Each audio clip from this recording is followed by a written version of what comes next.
everybody, welcome back to my channel. I'm having one of those days. I'm getting off to an extremely late start.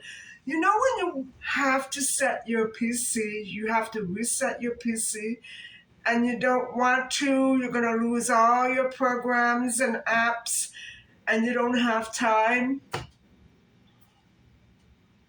I'm having that kind of a horrible day, but usually around this time of year, something like this happens, and then everything starts getting hairy.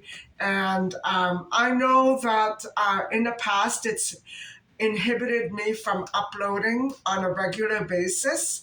But thank God for other devices. I don't have that problem this time.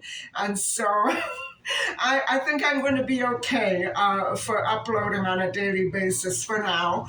And as I said before, I don't know if I'm going to slow down on my content. However, the content is still pretty plentiful.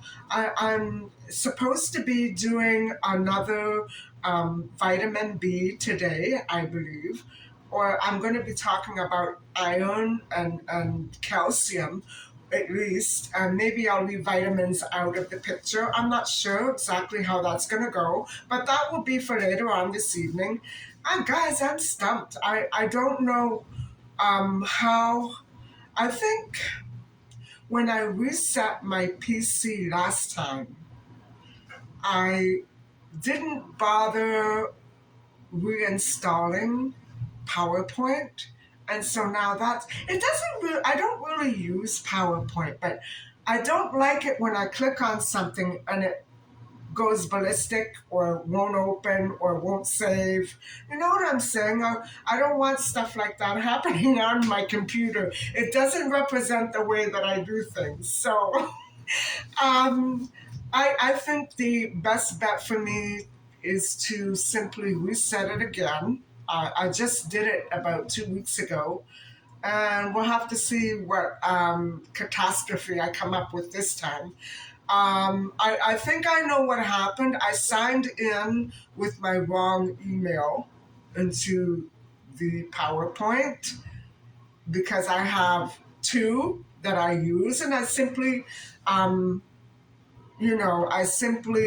signed in with the wrong one, and now I can't get that. I still have the download ready to go and install from 5 years ago. You know what I'm saying? I still have that download, but it won't. It won't. So, man, I really live a complicated life, and guess who complicates it the most? It's me. Let alone me. I get myself into this all the time because I'm usually doing things in a rush. And I guess I just, don't stop to think, oh, I'll do it later. And then I never do it because it feels so good to go along, without having to deal with all these technical issues and signing ins and downloads and installing. Oh, my goodness. It's a mess sometimes. But anyway, I do love creating content for you guys. And I really do hope that, in the long run, you stick with me because I always try to find information that's relevant to people now, things that people seem to be very interested in right now. And actually, I am also very interested in finding out as much as I can about nutrition. And for those of you who are just tuning in for the first few times, I would like to say that my vlog is more like a daily life reality content-based channel. It's by far not a cooking channel. However, I have been featuring some really nice recipes because they entice me. And, when I mispronounce protein when I crave protein. Sometimes these little recipes give me hope and inspiration, and then I forget about protein. But I'm a flexitarian eater, but I'm trying to stay vegetarian as much as I can. I could say that I could safely say that I eat animal protein once a month. That describes me. And I would like to do it even less if I can. I I'll be making a meatless pho soup sometime this winter.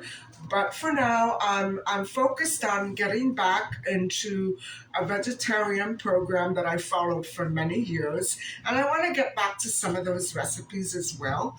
And it's the Neil Barnard vegetarian program, not vegan. I think he's written other books, but I'm following his vegetarian program, and so it's not raw food. I cook my food, most of it, and so I'm not saying it's the only food style for eating out there. No, I'm just saying that I like the way it makes me feel, and so I think I'm going to try to stick with that this winter, at least until spring or summer. And I'll probably do one more lemonade cleanse in the summer, like I did last summer. And then we'll have to see how I can maintain my weight and my health. I have been gaining some weight since the holidays.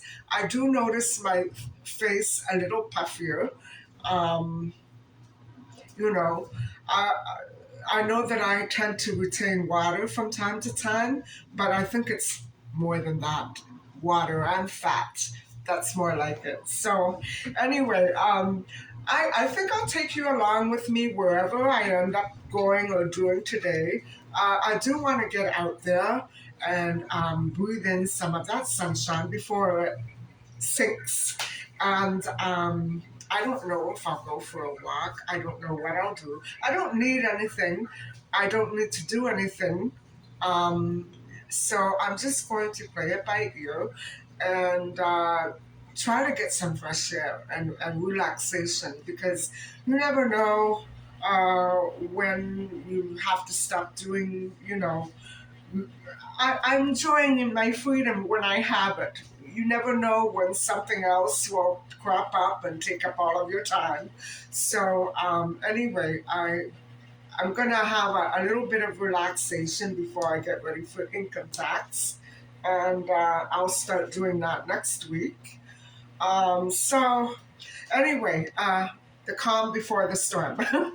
So I hope that you enjoy the content today. And if you want to find out more about calcium, and possibly I'll get to potassium and iron, stick around, because they're all important and essential items, minerals for your body. And everything that I've been talking about is essential. So last night I spoke to you about vitamin B9 and its importance in creating life. So I hope you enjoyed that one as well. And anyway, guys, I'm going to get my day going, because if I stay here, the sun is going to go down, and then I won't want to do anything anymore. So I'll see you later and catch up with you soon. Bye bye.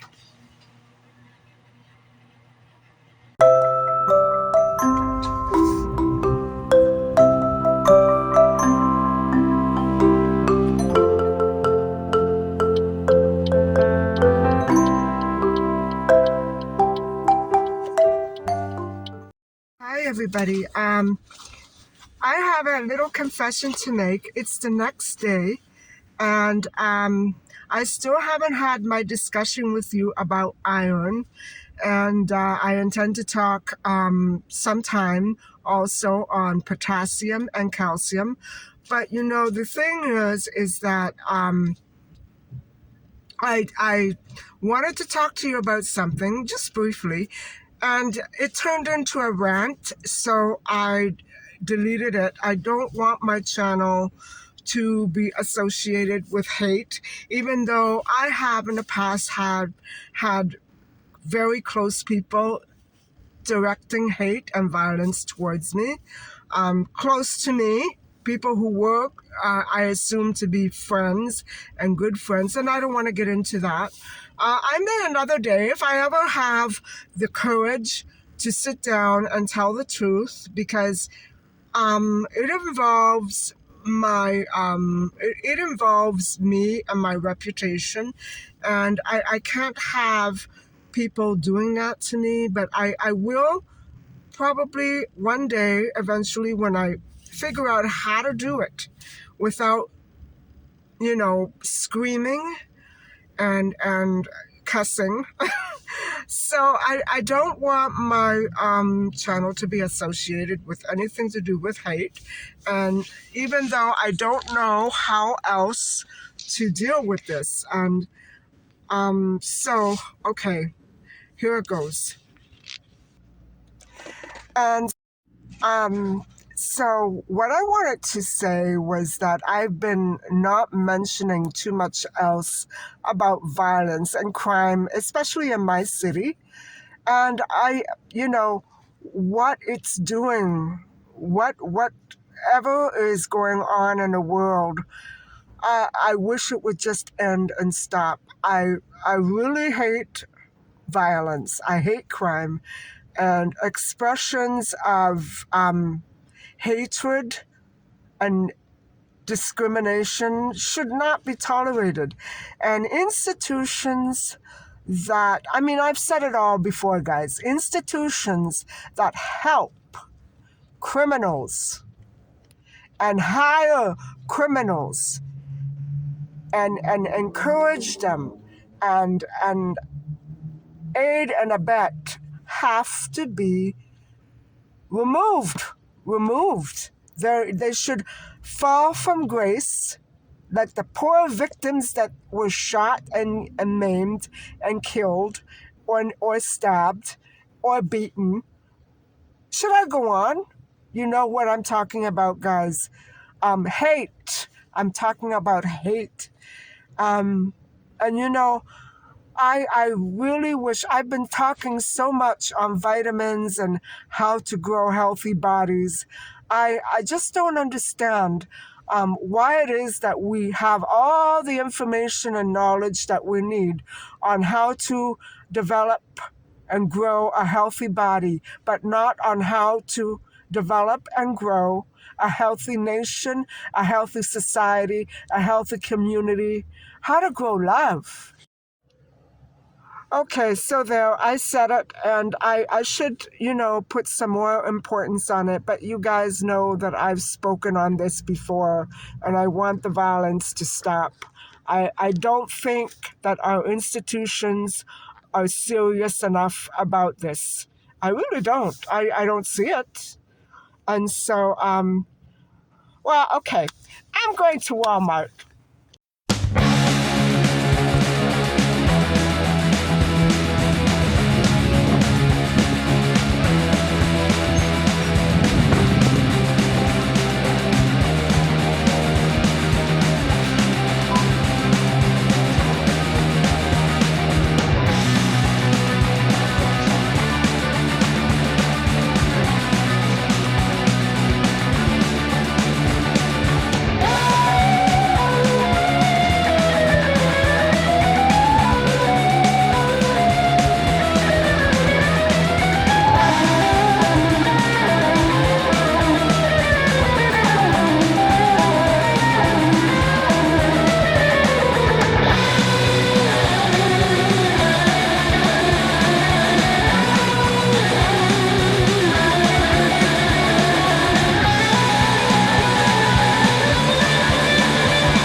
Oh boy, guys, I really lucked out there. That was kind of depressing. Although I did see a really cool pair of pants, like palazzo pants. I don't think they would look good on me, but they were so cute.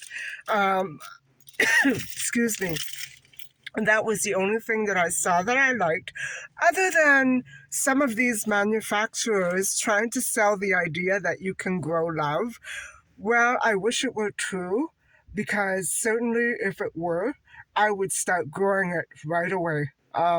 It's definitely something that should be bottled and marketed, because people do not get the right idea.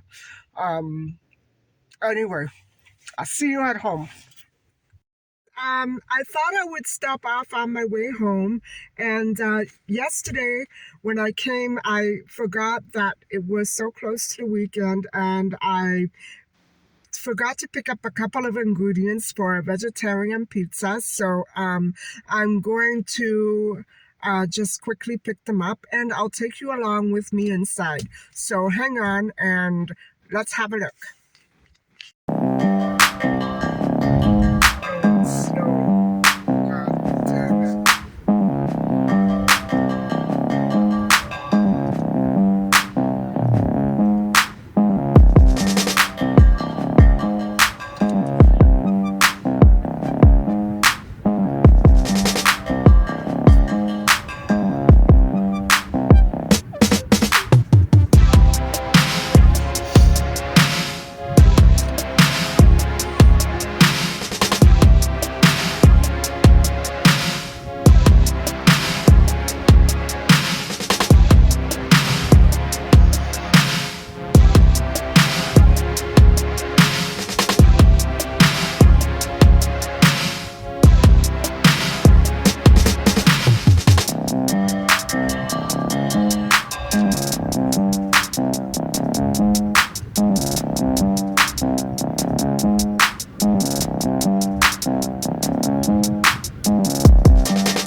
Hi guys, I'm back home and I have a haul for you, which is incidentally not the one that you see right behind me, but it's further along the counter, way down there. And I decided to pick up these items, guys, because I know that the weekend is coming and I would like to try another type of vegetarian pizza.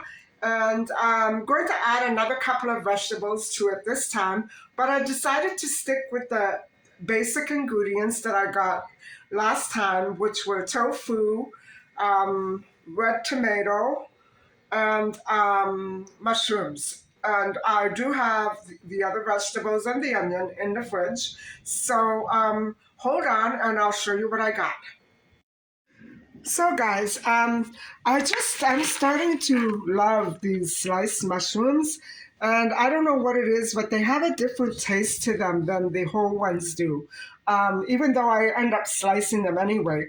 So I decided to pick up some of these olives, and I think I'm going to slice them myself. And I bought some plum tomatoes, two of them. And there you have it. The entire haul was $4.74. And that is my little grocery haul, or should I call it my little pizza haul for this weekend. That's it. Pretty good, guys, eh? $4. Hi, guys. So here I am. I've gathered my notes together and I'm ready to start our little discussion on iron today. And before we start, I thought I would share a little tip with you. And what I found extremely helpful is pushing the record button before I start filming. That really works. So, um, anyway, really had a hard time trying to decide what exactly to exclude from this discussion because I know in the past when I've spoken about minerals and vitamins, I told you guys that I wanted to stick with the food facts. You know what I'm saying? But because iron is such a complicated, a complicated um, compound. It's really, it's really, I think we have to look at it from another perspective as well, from a chemical perspective.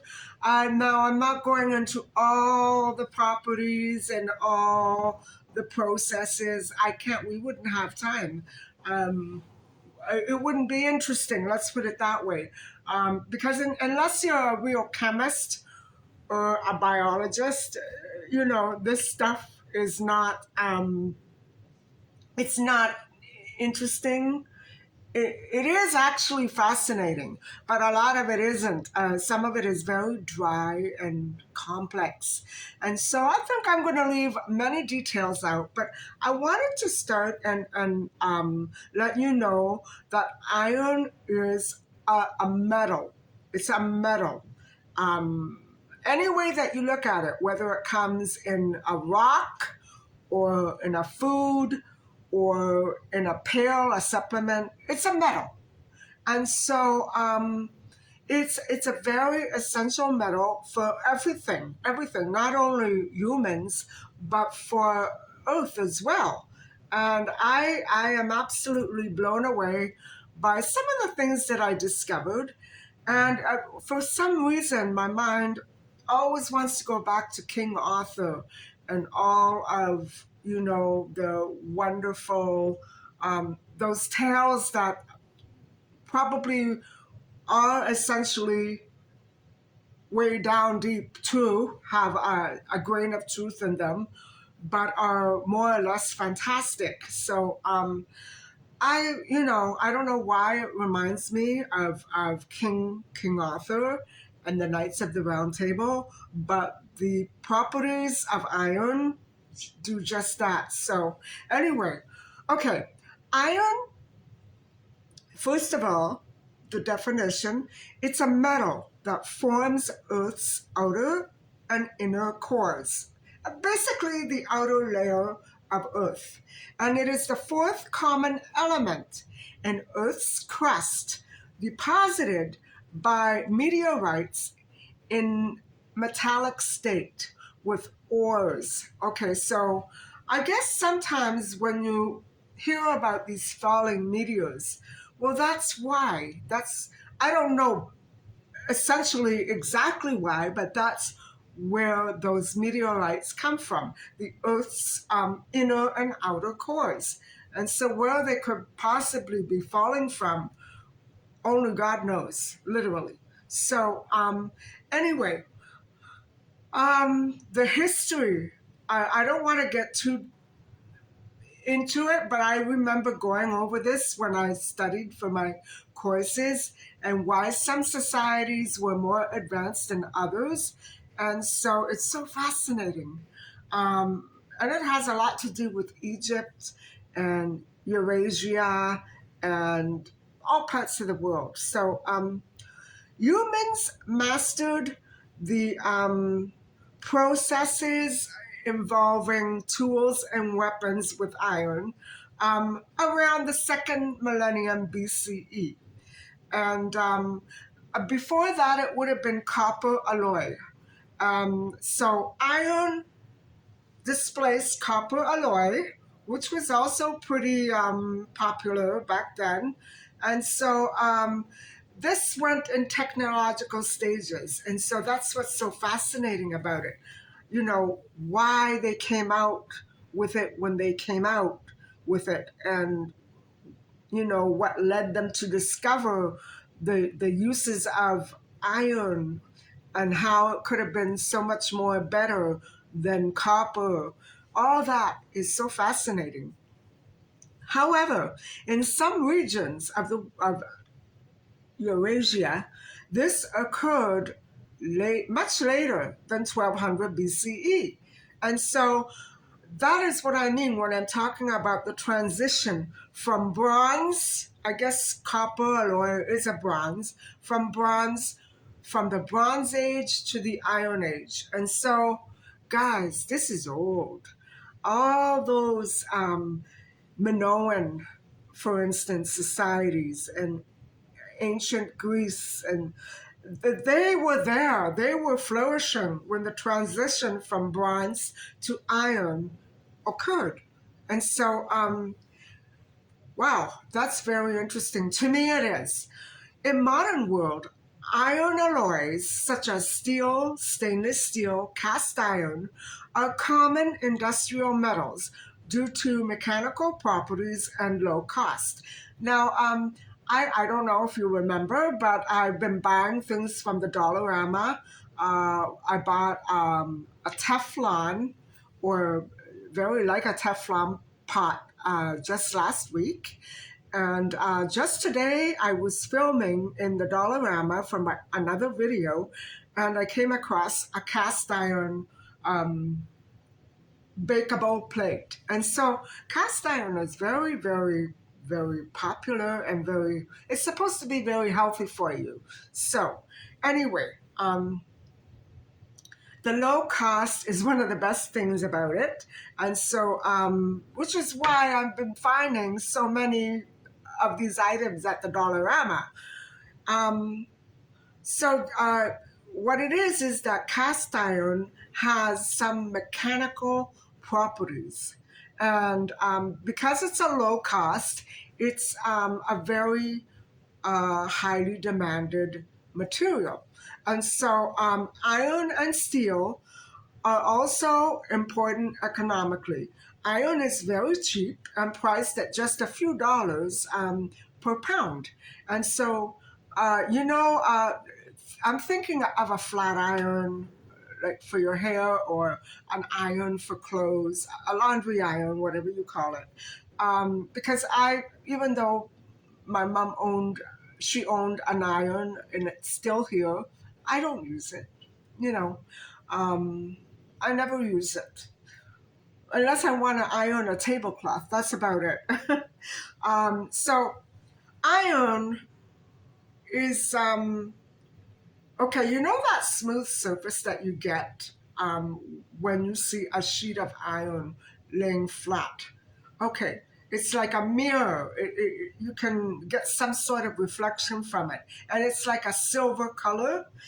Well, iron does that because it reacts with oxygen and water, and it produces In many cases, a brownish, reddish, or even blackish iron oxide, like rust. Well, if you've ever had a rusty car, you'll know what I'm talking about. Unlike oxides of other metals, rust occupies more volume than metal, and it does flake off, exposing a fresh surface. And so, high purity ions are resistant to corrosion. And so, wow, I would like a car made out of high purity iron. I need one. Living in my area, I need one badly.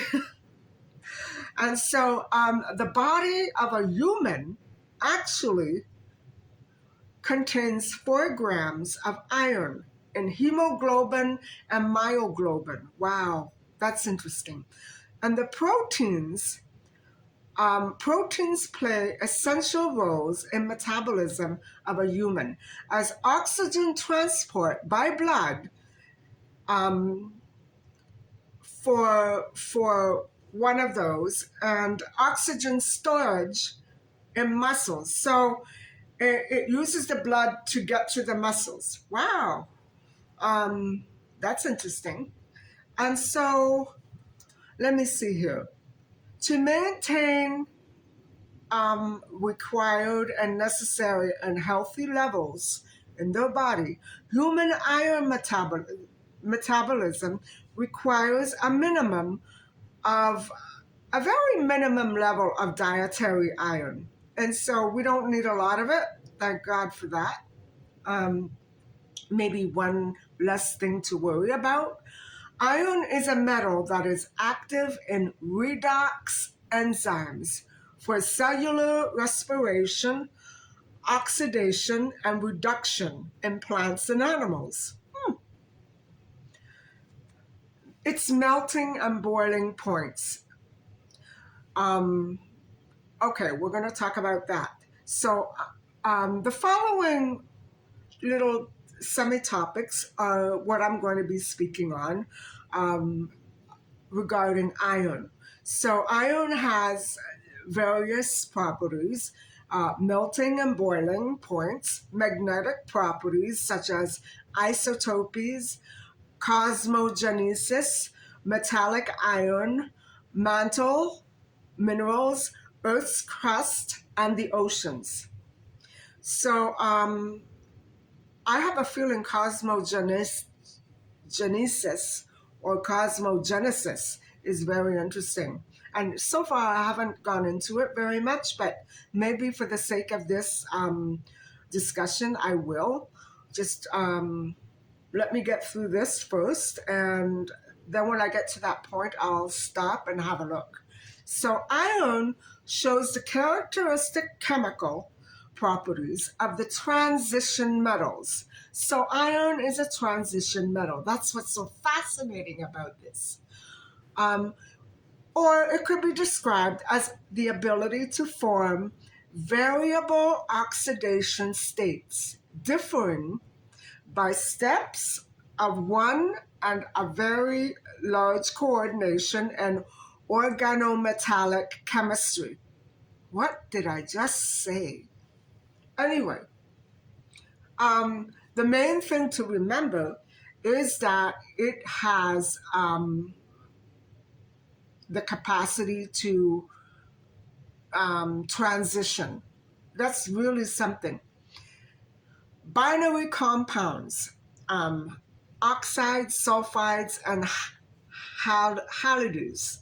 Unlike other metals, iron does not form amalgams with mercury, but forms various oxide and hydroxide compounds in oxidation states. Okay. Function. Iron is a mineral naturally present in foods, and it is added to food products and dietary supplements. So it occurs in the natural and artificial state, is what I'm trying to say.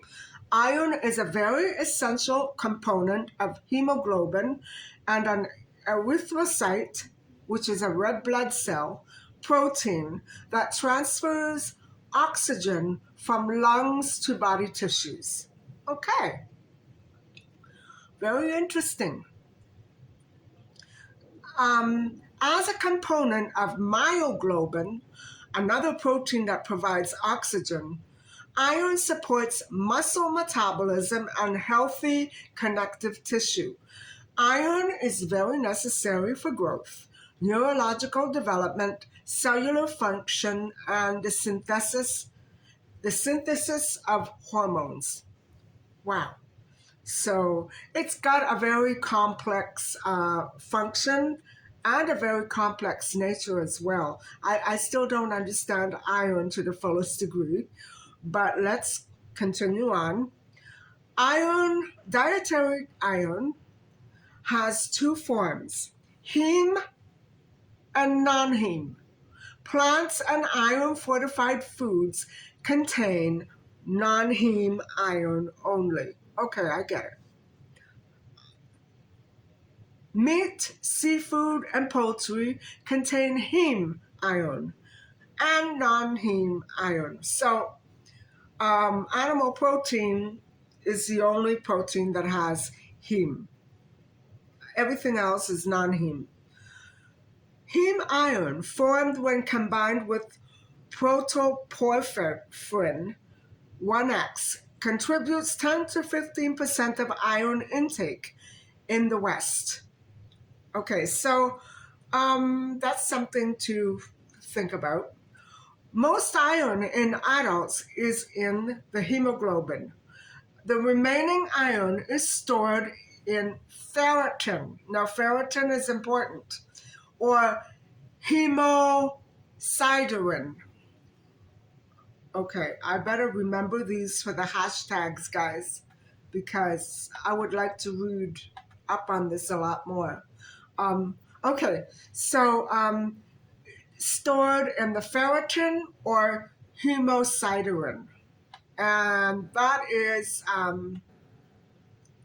hemosiderin is it's a degradation result of ferritin in the liver, in the spleen, and in bone marrow, or in the myoglobin of muscle tissue. Oh, so we're talking about something that could possibly become cancerous if there's something wrong there. You know what I'm saying? Because those areas are cancerous areas. You know, I'm thinking of bone marrow especially. Okay, so transferrin, this is a chemical. It's called transferrin. It's a main blood protein. Well, it's a protein, not a chemical, that binds to iron and moves iron throughout the body.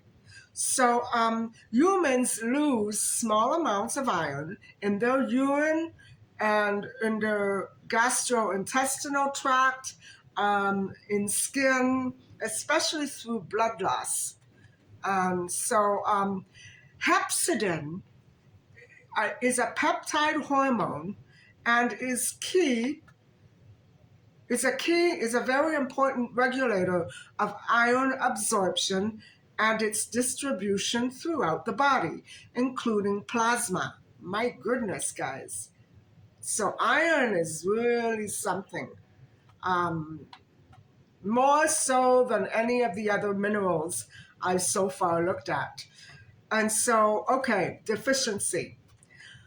The assessment of iron status or deficiency depends on hematological indicators that are not sensitive to adequately describe a full spectrum of iron levels. So this really complicates the diagnosis of iron deficiency in people. Comparing iron intake from diet and supplements with the recommended doses is a good way to try to figure out where the person is at in terms of iron levels. So The iron deficiency phenomenon is called IDA. So iron deficiency progresses from depletion of stores. I don't know how gradual this is. To erythropoiesis. Erythropoiesis. And that means to make red blood cells. And to iron deficiency anemia, IDA. So it goes from one stage, depletion, to another stage, anemia. It depends on, I guess it depends on how bad it gets without being replenished. You know what I'm saying? And so also, if it stays there for a long time, there's going to be a problem. And so this is really, how do you control that? I guess with a lot of trips to the doctor, that's how. Iron stores, okay, with iron deficiency, iron stores are depleted and transferrin saturation declines, but the hemoglobin levels can be within the normal range. So IDA deficiency is characterized by low hemoglobin concentrations and by decreases in the proportion of red blood cells in the body by volume to mean corpuscular volume and red cell size. So they all are related to each other. And I guess you have to have a look at them all in order to, you have to look at the whole picture in order to get a good idea of what's going on with the iron level. And so serum ferritin concentration is a measure of iron and is very efficient and cost effective when diagnosing things like iron deficiency. Serum ferritin identifies low iron levels before the onset of IDA. Hey, that's cool. Serum ferritin. Remember that, guys. And so serum ferritin is influenced, it's more pronounced, by inflammation, which elevates the serum ferritin levels. Wow. Okay, so we're getting close to the end of the discussion here. What foods does iron essentially come from? If you don't want to fall short of your iron supply, what foods could you possibly eat? Well, the richest sources of heme iron is lean meat and seafood. I would say probably poultry as well. Sources of non-heme iron are nuts, beans, vegetables, and commercially fortified grain products. Human breast milk does contain highly bioavailable iron, but it's not sufficient enough to meet the needs of infants past 6 months. So I guess, guys, that's why children older than 6 months don't always nurse. You know what I mean? That's a pretty good indicator of when to stop breastfeeding. Okay. Wheat and other flours are fortified with iron. Infant formulas are also fortified with iron.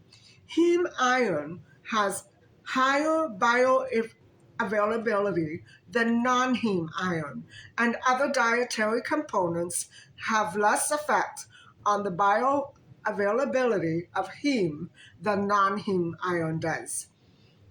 And so that would be 18% from meat and seafood, and vitamin C or ascorbic acid enhances the I've said that before, the bioavailability to go into your body. You know what I mean? Of non-heme iron. And so 12% from vegetarian diets. Okay. A little less, but nonetheless, it's there. And so, okay. Besides ascorbic acid or vitamin C, meat, poultry, and seafood enhance non-heme iron absorption, whereas phytate, I talked about this yesterday, in grains, beans, and certain polyphenols in non-animal foods like legumes and cereals have the opposite effect. So unlike other inhibitors of iron absorption, calcium reduces, and I've said this before too, um, uh, iron reduces, calcium reduces the bioavailability of non-heme and heme iron. The effects of enhancers and inhibitors of iron absorption reflect a mixed Western diet, but have very little effect on the actual iron levels or status. Some plant-based foods are very good sources of iron, like spinach, and they also have a low iron bioavailability as they contain iron absorption inhibitors as polyphenols. Wow, guys. So what are the foods? Okay, the foods are breakfast cereals, oysters, white beans, beef liver, lentils, spinach, tofu, chocolate, dark chocolate, sardines, Atlantic sardines, chickpeas, tomatoes, beef, braised beef, potato, baked, one medium potato, cashews, green peas, chicken, rice, long grain white rice, bread, whole wheat, one slice of white bread, raisins, spaghetti. Wow, guys. Whole wheat tuna, light tuna, turkey, roast turkey, and breast meat, and skin. Whoa. Pistachio, dry roasted, boiled broccoli, hard-boiled egg, long brown rice or medium grain brown rice, cheese, cheddar, cantaloupe, mushrooms, white mushrooms. I didn't know there was any other color. Cottage cheese, 2%, regular milk, 2%, regular milk and 2% milk. So cottage cheese, 2%, regular milk, and milk, 2%. So, okay, that's a lot of iron sources right there. And so, guys, that concludes our little discussion on iron and where you can possibly get your iron sources. So, I'm going to quickly look at what I wanted to look up because I didn't know if I should continue with that or not, but I'm going to quickly see if I can briefly describe it to you and see if it makes any sense because I'm interested, even though it probably doesn't relate to food very much. It's still very interesting. So let me see. Cosmogenesis is it's involved in the evolution and formation of the earth, the creation of the earth. So all about God, guys, all about God. And so that's why some of these metals are absolutely spellbinding because they change, and I haven't done any research on that. Maybe I will. If I come up with something interesting, I will definitely review it here on my channel. And this is so interesting. Yeah, I brought up the album. I'm not the actual term. Okay.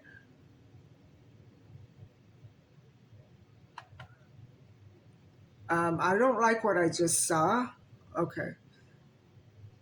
Yeah, that's all that comes up. I don't want to sit here and surf the web while I'm here with you.